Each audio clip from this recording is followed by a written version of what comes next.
So I would like to welcome everybody to our first real little session here of our pre-conference day.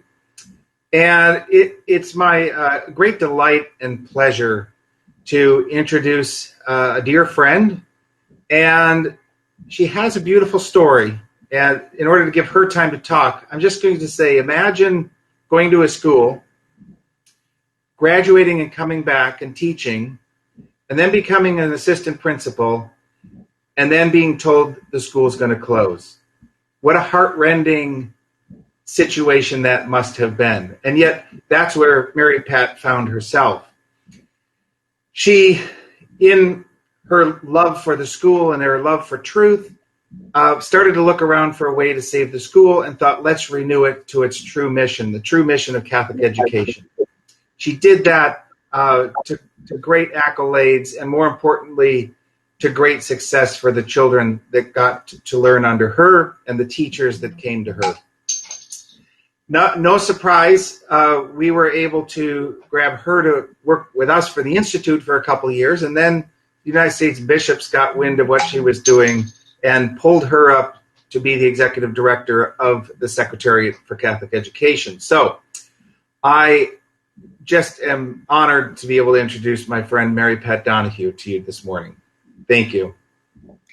Thank you, Mike, for that wonderful, lovely introduction. I think the most important thing about the Institute for Catholic Liberal Education is that it is a place in which friendships really have grown and developed. So it is my great honor to be asked to welcome all of you to this 2020 virtual conference, the size of which does in fact prove that authentic Catholic education is pandemic proof.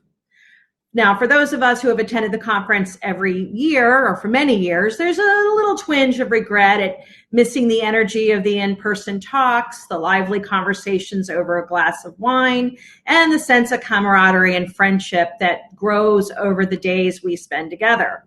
But just as the earliest disciples of Jesus were often called to do, we have adapted to the situation and have convened one of the largest, if not the largest, gatherings of Catholic educators this summer.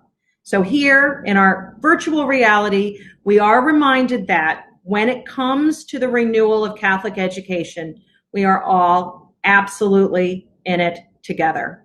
And when it comes to enjoying those other things in person, and I know we will do that again, as they say in baseball, there's always next year. But at this point, I want to extend a very special welcome to those of you who are attending this for the very first time. Maybe you're coming new as a teacher. Maybe you're here as a school principal or vice principal. And a special, very special welcome to the pastors among us, because the role that you play in guiding a school through a process of returning to the church's tradition is absolutely pivotal. And really, there is no school that I know of that was able to make a successful transition without the guidance and support of their pastor. But I was in your shoes 10 years ago when, during a really hot week in July, I flew to South Bend to attend my first program of the Institute for Catholic Liberal Education. As Mike said, I was facing a very steep uphill battle to keep St. Jerome, a little parish school, open. And during that summer, I was attempting to digest a brilliantly written educational plan. I was dealing with faculty who were quitting in anger, and I was trying to find new teachers. And I stumbled across the ICLE after yet another frantic Google search as I was looking for help in recovering this tradition in education. So that led me to the Institute for Catholic Liberal Education. And I always tell people, I knew I wasn't attending a typical conference when the conference's leader at the time was Andrew Seeley, actually picked me up at the airport. It's that kind of personal care, I think, that has always characterized the work of the Institute.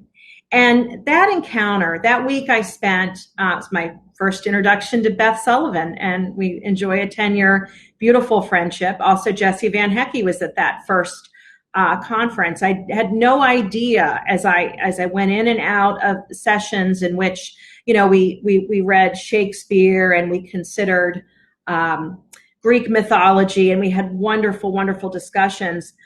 I didn't know then that my experience at the Institute that week would forever change the trajectory of my school, my career, and really most notably, my own spiritual life.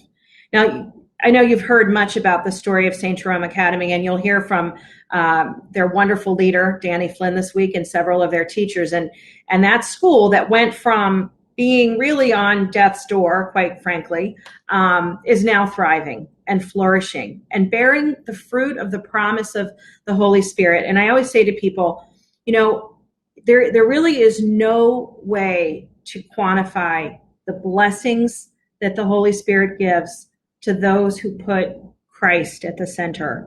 And this entire endeavor that you'll hear about over these next couple of days is really about how we move from a paradigm that has become largely secular back to one that is formed and centered in the person of Jesus Christ. That's the nature and essence of the entire game.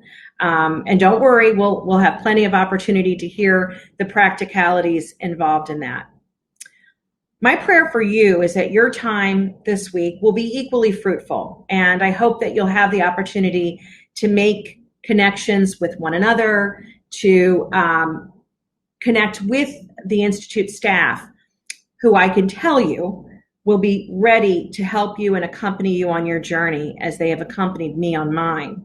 Now, it's a whole different institute than it was 10 years ago, and it continues to grow and it continues to blossom. And for that reason, I share with many of you in the gratitude for the Institute, for its staff, and for all of the good work that you continue to do. So I can say, on behalf of our chairman, Bishop Michael Barber, the chairman of the Committee on Catholic Education, we certainly support your efforts to reform and renew Catholic education. And I look forward to attending this conference myself, because there's not a single year that I haven't walked away edified. So on that note, I welcome all of you, and we will continue with our program. Thank you.